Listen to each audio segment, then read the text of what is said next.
Praise the Lord everyone. मैं आपका दोस्त सैम एडवर्ड, एसरून teaching and apologetic ministry, doctor P Raj और पूरी टीम की तरफ से आप सबको सलामती हो। मैं प्रभु यीशु मसीह का धन्यवाद करता हूं कि उन्होंने मुझे मौका दिया कि मैं खुदा के कलाम से चंद बातें आप लोगों के सामने पेश कर सकूं और ख़ुद भी सीख सकूं और आप लोगों को भी सिखा सकूं। मेरा आज का वीडियो बनाने का मकसद सिर्फ इतना है कि मैं आप लोगों के सामने जो आज मेरा सवाल है, जो मेरे वीडियो बनाने का टॉपिक है, वो है ग्रेट कमीशन। ग्रेट कमीशन किसे कहते हैं और ग्रेट कमीशन का मतलब क्या होता है, इसके बारे में मैं आपको विस्तार से समझाऊंगा। ग्रेट कमीशन, ग्रेट का मतलब महान, कमीशन का मतलब नियुक्त करना, और जैसे किसी खास काम के लिए नियुक्त करना वो ग्रेट कमीशन हो गया। जिस तरह प्रभु यीशु मसीह ने अपने चेलों को नियुक्त किया था महान काम के लिए, प्रभु यीशु मसीह ने मत्ती 28:16 से 20 तक खुदावन ने अपने चेलों को नियुक्त किया कि तुम जाओ हर जातियों में। मैं आपको वचन पढ़ के ही सुना देता हूँ। उसका 16 से लेके 20 तक। 11 चेले गलील में उस पहाड़ पर गए जिसे यीशु ने उन्हें बताया था। उन्होंने उसके दर्शन पाकर उसे प्रणाम किया, पर किसी किसी को संदेह हुआ। यीशु ने उनके पास आकर कहा, स्वर्ग और पृथ्वी का सारा अधिकार मुझे दिया गया है, इसलिए तुम जाओ, सब जातियों के लोगों को चेला बनाओ और उन्हें पिता और पुत्र और पवित्र आत्मा के नाम से बपतिस्मा दो और उन्हें सब बातें जो मैंने तुम्हें आज्ञा दी है मानना सिखाओ। और देखो, मैं जगत के अंत तक सदा तुम्हारे संग हूँ। प्रभु यीशु मसीह ने ये वचन है मत्ती 28 के 16 से 20 तक, इसी वचन को लेकर ही इसी वचन को लेकर ही ग्रेट कमीशन वर्ड बनाया गया। और कमीशन, ग्रेट कमीशन या ग्रेट कमीशन पहले भी हमें देखने को मिलता है, पर वो महान ग्रेट कमीशन नहीं है, वो सिर्फ सिंपल कमीशन है। सिर्फ यीशु मसीह ने नियुक्त किया। जिस तरह हम मत्ती 10 में, लूका 9 में और मरकुस 6 के 7 में देखते हैं, प्रभु यीशु मसीह ने उन्हें भेजा कि तुम जाओ, तुम दुष्ट आत्माओं को, बीमारों को सही करो और वहाँ पे प्रचार करो। और इसमें और मत्ती 28 में और मत्ती 10 में फ़र्क है।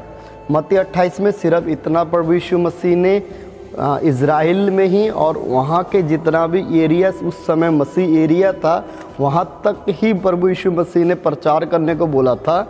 और जो मत्ती 28 में प्रभु यीशु मसीह ने मत्ती 28 में प्रभु यीशु मसीह ने सारी दुनिया पे जाके प्रचार करो और उन्हें पिता पुत्र पवित्र आत्मा के नाम से बपतिस्मा दो। इसमें हमें साफ देखने को मिलता है कि मत्ती 10 में सिर्फ प्रभु यीशु मसीह ने नियुक्त किया, नियुक्त का मतलब कमीशन, और मत्ती 28:16 से 20 तक प्रभु यीशु मसीह ने मतलब कि बड़े काम के लिए नियुक्त किया, ग्रेट कमीशन। असल में ग्रेट कमीशन जो मतलब ये शब्द निकला है, ये मत्ती 28:16 से 20 के वचन को लेके निकला है और इसी रेफरेंस को लेकर ये मतलब ग्रेट कमीशन वर्ड बनाया गया है। और मैं थोड़ा और बताता जाऊं, ग्रेट कमीशन वर्ड असल में हमें बाइबल में कहीं नहीं मिलता है और हमें ये भी नहीं पता चलता है कि ये वर्ड कब और किसने शुरू किया है। पर एक बड़े मिशनरी थे जिनका नाम जेम्स हडसन टेलर थे, उन्होंने अपने किताबों में इस वर्ड को, ग्रेट कमीशन को बहुत ही दफ़ा उन्होंने इस्तेमाल किया और उनके किताबों के ही द्वारा ये वर्ड मशहूर हुआ या पॉपुलराइज हुआ। उन्होंने अपने किताबों में बहुत दफ़ा ग्रेट कमीशन वर्ड को इस्तेमाल किया और मैं उनके बारे में भी थोड़ा बताता जाऊं। वो बड़े मिशनरी थे, जेम्स हडसन टेलर, और ब्रिटिश मिशनरी थे। उन्होंने 50 साल तक चाइना में सेवकाई की और प्रभु यीशु मसीह का सुसमाचार उन्होंने प्रचार किया और उन्होंने अपने हाथों से एक सेवकाई शुरू की। चाइना, इंग्लैंड करके उन्होंने सेवकाई शुरू की और उनका जो मौत 1905 में हो गया था, जब ये ब्रिटिश ज़माने की बात है। और उनकी जो पैदाइश थी वो 1832 में उनकी पैदाइश थी। और उन्होंने अपने किताबों में ग्रेट कमीशन वर्ल्ड को बहुत दफ़ा मतलब कि पॉपुलर किया या मशहूर किया। उसके द्वारा ही ये बोर्ड जो ग्रेट कमीशन है मशहूर हुआ है। और इस बोर्ड जो ग्रेट कमीशन वर्ल्ड के और इस मत्ती 28 के 16 से 20 वचन को लेके लोगों का अपने अपने व्यू है, अपने अपने मतलब कि उनकी सोच है। जैसे कि उन्होंने अपने अपने जैसे कि ये जो ये अपने थियोलॉजी हैं, जैसे क्रिश्चियन थियोलॉजी या अपने इवेंजल्स थियोलॉजी का कहना मतलब उनका कहना ये है कि ये जो वर्ल्ड मतलब कि ये जो वचन है मत्ती 28 16 से 20 तक, ये उनका कहना है कि ये सब मसीहों के लिए है। जैसे कि कोई भी मसीह है सब के लिए है। मैंने अक्सर एक किसी भाई की वीडियो भी देखा था, वो भाई भी ये भी बोल रहा था कि ये वचन कि ये सब के लिए है। पर जो मैंने खुदा के कलाम से सीखा और जाना, मेरे मुताबिक ये वचन सिर्फ वो 11 ही चेलों के लिए है। अगर प्रभु यीशु मसीह ये चाहते कि सब चेलों के लिए होता तो प्रभु यीशु मसीह के और भी 70 चेले थे, और भी सैकड़ों चेले हो सकते हैं। 70 चेले थे तो और भी बने हो। फिर प्रभु यीशु मसीह ने सबको क्यों नहीं बताया, सिर्फ उन 11 चेलों को ही क्यों बताया? क्योंकि ये वचन सिर्फ उन 11 चेलों को के लिए है। जैसे कमीशन पहले भी था जो मत्ती 10 में, उनमें सिर्फ कमीशन था, उनको सिर्फ इतना बताया गया था कि तुम इजराइल तक ही सीमित प्रचार करो। और ग्रेट कमीशन में जब खुदा यीशु मसीह जी उठे तब उन्होंने ग्रेट कमीशन जो मत्ती 28 में जो आज्ञा दी, मत्ती 28 16 में जो उन्होंने आज्ञा दी, वो सब जातियों के लिए और सब तिस्तात के लिए। उनमें से मैं भी हूँ और आप लोग भी हैं जो बहुत से मजहब से निकल के मसीहत में हैं, वो सब के लिए ये प्रचार की। और ये जो मत्ती 28 से 16 का वचन है ये सिर्फ उन 11 चेलों के लिए है। इसका सबूत मैं आपको देता हूँ कलाम से। जो काम वो करेंगे, इसलिए तुम जाओ सब जातियों के लोगों को चेला बनाओ। क्या एक विश्वासी प्रभु यीशु मसीह का चेला किसी को बना सकता है अगर उसको कुछ पता ही ना हो, उसको ज्ञान ही ना हो?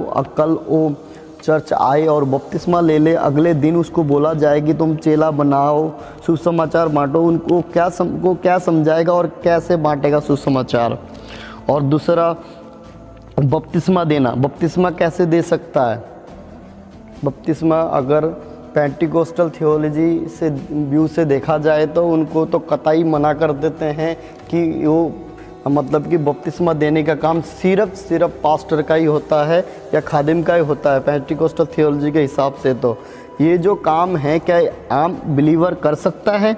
और तुम्हें जो आज्ञा दी मानना सिखाओ, और आज्ञा दी मानना सिखाओ। क्या मानना सिखाओ? क्या एक मसीह जो अभी विश्वासी है, जो किसी अन्य जाति से आगे मसीह को किसी कारण से उनको कबूल किया है, क्या वो मसीह वो सिखा सकता है कि मसीहत क्या है या क्या क्या खुदा ने उन्हें आज्ञा दी है?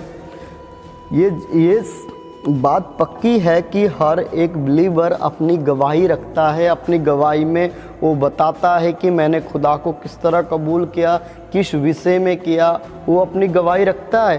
पर गवाही रखना और प्रचार करना और सिखाना ये अलग अलग हैं।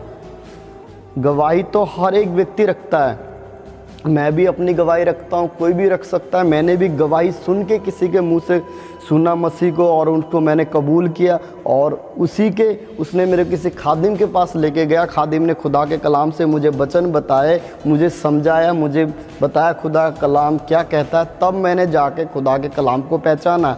ना कि मैंने आज बपतिस्मा लिया, कल मसीहत कबूल किया, आज बपतिस्मा लिया, दूसरे दिन मैं सिखाने लग जाऊँ, ऐसा नहीं होता है। ये वचन सिर्फ उन 11 ही चेलों के लिए है जो खुदावन यीशु मसीह ने अपने 11 चेलों को नियुक्त किया था महान काम के लिए। ग्रेट कमीशन वर्ल्ड इसलिए ये बनाया गया है। और मैं आपको और बातें भी बता दूं थोड़ी। और प्रभु यीशु मसीह ने ने जो जी उठने के बाद जो वचन रेफरेंस है वो भी मैं आप लोगों को बता देता हूँ। लूका 24:44 का 49, उसके बाद है आपका प्रेरितों काम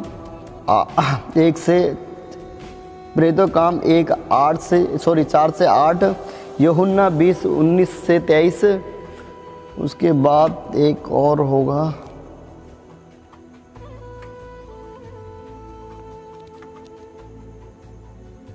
ये वचन जो खुदावन यीशु मसीह ने जो वचन, ये वचन भी प्रभु यीशु मसीह के जी उठने के बाद के हैं। यूहन्ना में हमें प्रभु यीशु मसीह ने लूका में ये सिखाया कि तुम उन्हें पाप क्षमा मन फिराव के बारे में प्रचार करो। और उसके बाद हमें ये चीज़ हमें देखने को मिलता है प्रेरितों काम 4 से 8 में ये देखने को मिलता है कि प्रभु यीशु मसीह ने प्रॉमिस किया कि तुम्हें बहुत जल्दी पवित्र आत्मा का वरदान मिले, पवित्र आत्मा मिलेगा। और पवित्र आत्मा मिलने के बाद ही तुम हर जगह जाके खुदावन यीशु मसीह का प्रचार कर सकते हो। ऐसे बहुत से वचन हैं जिससे मानते हैं। और रही बात की हर एक मसीह बुलावट 2 तरह की होती है। एक बुलावट है जैसे एक बुलावट है सिर्फ सिंपल बुलावट, जिससे एक अपने जीवन में मसीह को कबूल किया, उसने एक मसीह सच्चा बिलीवर होकर अपनी ज़िंदगी व्यतीत करे। एक बुलावट होता है खुदावन ने खास काम के लिए चुना, जिस तरह पौलुस रसूल को प्रभु यीशु मसीह ने चुना, जिस तरह अब्राहम को चुना, जिस तरह मूसा को चुना, जिस तरह बाकी जितने भी नबी थे, एर्मिया थे, बहुत से नबी थे जो ओल्ड टेस्टामेंट में भी थे, न्यू टेस्टामेंट में हैं, जो खुदावन ने उनको चुना क्योंकि उनकी बुलाहट थी। और खुदा के कलाम में तो साफ साफ लिखा है कि तुम में से हर कोई उपदेशक ना बने। इसका मतलब यही कि हर किसी के लिए ये काम नहीं है कि वो खादिमी बने, वो मतलब कि वो सिखाने वाला ही बने, वो या पास्टर बने या अपोस्तल बने, ये ज़रूरी बात नहीं है। पर हमें ये जानना ज़रूरी है कि हर एक विश्वासी अपनी गवाही रख सकता है। गवाही रखना और खुदा के कलाम को सिखाना बहुत ही अंतर है। जिस तरह पौलुस रसूल ने ये जो काम मत्ती 19 से जो आगे है, जो पौलुस रसूल ने सब काम किया। पौलुस रसूल ने बपतिस्मा भी दिया, उन्होंने प्रचार भी किया, उन्होंने जो खुदा ने आज्ञा देते मानने भी सिखाया, उन्होंने सब कुछ किया क्योंकि उनकी बुलाहट थी। और प्रभु यीशु ने उनको चुना था, इसलिए चुना था और बुलाहट के लिए चुना था। जैसे कि किसी मसीह को प्रभु यीशु मसीह चिनते हैं तो सिर्फ एक सच्चा विश्वासी बनकर अपनी ज़िंदगी व्यतीत करे, इसलिए चुना जाता है। और ऐसे बहुत से हमें एग्जाम्पल बाइबल में देखने को मिल जाते हैं कि जहाँ पे खुदावन ने उन्हें किस काम के लिए चुना है और क्या काम उसको करना है। और बुलाहट ज़िंदगी में हमें होना बहुत ही ज़रूरी है। आपको मैंने पहले बता दिया कि बुलाहट 2 तरह की होती है। एक बुलाहट होती है जो मतलब कि एक सच्चा मसीह बनकर अपनी ज़िंदगी व्यतीत करे। एक दूसरी बुलाहट होती है किसी स्पेशल काम के लिए, स्पेशल टास्क के लिए। जिस तरह प्रभु यीशु मसीह ने मत्ती 28:16 से 20 तक अपने चेलों को चुना, नियुक्त किया वो खास काम के लिए। इस प्रकार की बुलाहट 2 तरह की होती हैं। और ये वचन को लेके कोई भी ये नहीं कह सकता कि ये मत्ती 28 से 16 के 20 वचन ये सब मसीहों के लिए होती है, सब बिलीवर के लिए होती है। ये वचन सिर्फ उन 11 को ही दिया गया था कि जाओ तुम पूरी दुनिया में जाके खुदा के कलाम को बांटो, प्रचार करो और जो मैंने तुम्हें सिखाया उसे मानना सिखाओ। क्या हर एक बिलीवर जो खुदा के कलाम को अच्छी तरह आज मसीह को जाना है, 1 महीने से जाना है, 2 महीने से जाना है, क्या वो मसीह दूसरे बंदे को अपना खुदावन यीशु मसीह का चेला बना सकता है, या वो बपतिस्मा दे सकता है, या वो जो खुदावन ने उन्हें आज्ञा दी वो मानना सिखा सकता है? नहीं सिखा सकता। एग्जाम्पल हम ऐसे देखें तो ये सब स्कूल में कोई बच्चा जाता है, जो जाते ही जब नर्सरी क्लास में जाता है उसको बोला जाए तो 12वीं के बच्चे को पढ़ा दे, तो नर्सरी का क्लास का बच्चा 12वीं क्लास के बच्चे को कैसे पढ़ा सकता है? उसके लिए हमें इल्म और नॉलेज होने की ज़रूरी है। और प्रभु मसीह ने हर एक को अपने अपने काम के लिए चुना है। किसी को सेवकाई करने के लिए, किसी को उपदेशक के लिए, किसी को सिखाने के लिए, किसी को लोगों की मदद करने के लिए, अलग अलग काम के लिए, किसी को भविष्यवाणी करने के लिए। जिस तरह रोमियो 12 के में लिखा हुआ है कि खुदा ने हर किसी को उनके काम के हिसाब से उन्हें नियुक्त किया है, उसी तरह और हमें बाइबल जिस तरह है उस तरह पढ़ना चाहिए, क्योंकि खुदा के कलाम में लिखा है, ना आप इसको इतर करें ना उधर करें, ना एक बात इधर से निकालें ना उधर। जिस तरह खुदा का कलाम हमें सिखाता है उस तरह पढ़ें। हमें किसी पास्टर के चक्कर में नहीं, किसी पेंटिकोस्टल थियोलॉजी के चक्कर में नहीं, हमें बाइबल के मुताबिक से चलना है। अगर हमें बाइबल पढ़ने में या किसी बात को समझने में हमें मुश्किलात होती है तो खुदा के सामने जाके दुआ करें कि खुदा हमें ऐसे खादिम से मेल कराएं कि ये बातें जो हम सही सही सीख सकें वो हमें सिखा सकें। इसलिए क्योंकि खुदा ने वो बंदे नियुक्त करके रखे हुए हैं सिखाने वाले, जो बाइबल को हमें सिखाएंगे, मसीहत प्रचार का हर चीज़ सिखाएंगे। और बुलावट होनी बहुत ही ज़रूरी है। बुलावट ही से बंदा वो काम कर सकता है। अगर आप मिलिट्री में भर्ती होते हो तो आपको ट्रेनिंग की ज़रूरत होती है, ऐसे आप भर्ती नहीं हो सकते। इसी तरह खुदा ने अगर आपको चुना है तो उस काम के लिए आपको तैयार करेगा। अगर खुदा ने उस काम के लिए आपको नहीं चुना है, उस बुलावट के लिए आपको सेवकाई के लिए नहीं चुना है, तो आप जो मर्जी कर लो नहीं कर सकते। आप सिर्फ इतना कर सकते हो, झूठ मूठ अपनी ज़िंदगी झूठी जी सकते हो, जिस तरह आजकल अक्सर लोग जीते हैं। ज़िंदगी में वो कुछ कर नहीं पाए, वो बाइबल कॉलेज चले जाते हैं और स्टडी ले लेते हैं, उसके बाद आते हैं सीधा लोगों को लूटने लग जाते हैं दसवंश के नाम से और ऐसे ऐसे बातों के नाम से डरा फिरा के कि तुम मेडिकल में या तुम हॉस्पिटल में इतने पैसे खर्च देते हो, चर्च में देने के लिए तुम डरते हो, या दसवंश तुम देते नहीं हो, ऐसे बातें करके वो डराते हैं। मैं इन चीज़ों के पीछे खिलाफ नहीं कि दसवंश ना दें या दान ना दें या ऐसे ना दें, पर कलाम से वचन दिखा के डराना बहुत गलत बात है। ये स्पेशली जो पेंटिकोस्टल थियोलॉजी पर बेसिक लोग, जो पास्टर्स हैं, जो अपोस्टल हैं, उनको मैं कह रहा हूँ, जो लूट रहे हैं मसीहत के नाम में, खुदा के कलाम को गलत पेश करके जो लूट रहे हैं, ये उनके लिए है। जो मैंने आपको समझाया उसके लिए मैं वचन आपको मैं बता दूं, ये आप स्पेशली कृपा करके आप पढ़ लीजिएगा। सबसे पहले आप मत्ती 10, लूका 9, मरकुस 6 का 7 और उसके बाद मरकुस 16, 14 के 15 और लूका 24, 44 का 49, उसके बाद प्रेरित काम 1, 4 का 8, यूहन्ना 20, 19 का 23। ये वचन जितने भी है आप पढ़ लीजिए। एक और रोमियो 12 अध्याय आप पूरा पढ़िए, उसमें असली जो सेवकाई के लिए खुदा ने चुने वो चीज़ इस दिया हुआ है। एक चीज़ देखिए, और हमें बाइबल से तो बहुत से एग्जाम्पल हमें मिलती है कि हम खुदा के कलाम को किस तरह जान सकते हैं। देखा जाए तो अब्राहम को खुदा ने चुना था, उनको बुलाहट थी खुदा के तरफ से कि वो सेवकाई करेगा, उसने किया। जिस तरह मूसा को खुदा ने चुना, मूसा तो इस चीज़ को इनकार कर रहा था कि मैं बोलने में सही नहीं हूँ, मैं ऐसा कैसे कर सकता हूँ, फिर भी खुदा ने उसको चुना, खड़ा किया। आजकल के पास्टरों को तो बुलावट हो ना हो, उनको बस बाइबल से वही चीज़ें उनको निकालनी होती है और वही चीज़ें सीखनी होती है जिससे वो पैसे कमा सकें और अपनी ज़िंदगी लग्जरी ज़िंदगी जो बोलते हैं अयासी वाली ज़िंदगी बिता सकें। बस यही उनका मोटिव है। ना उनको किसी की प्रति कोई बोझ है, ना उसको किसी जो खुदा के भेड़े जो भटके हुए हैं, जो गलत तालीम में फंसे हुए हैं, ना उनको वहाँ से निकालने का उनको बोझ है। फिर अन्य जाति और मसीहत में कोई फ़र्क नहीं है। अन्य जाति भी बोलते हैं सभी खुदा हैं, सभी सब कुछ हैं। उसी तरह हम ऐसे सोच के चलें कि सब डिनोमिनेशन सही हैं, सब कल्ट सही हैं, सब सिखाने वाले सही हैं, हमें किसी में दोष नहीं लगाना चाहिए, हमें किसी को ऐसा कुछ नहीं बोलना चाहिए, तो ये हमारी गलती है। खुदा के कलाम में साफ लिखा है, तुम हर एक आत्मा पर विश्वास मत करो पर आत्मा को परखो। हमें परखना बहुत ज़रूरी है और परखना चाहिए, क्योंकि खुदा का कलाम हमें कहता है परखो परखो।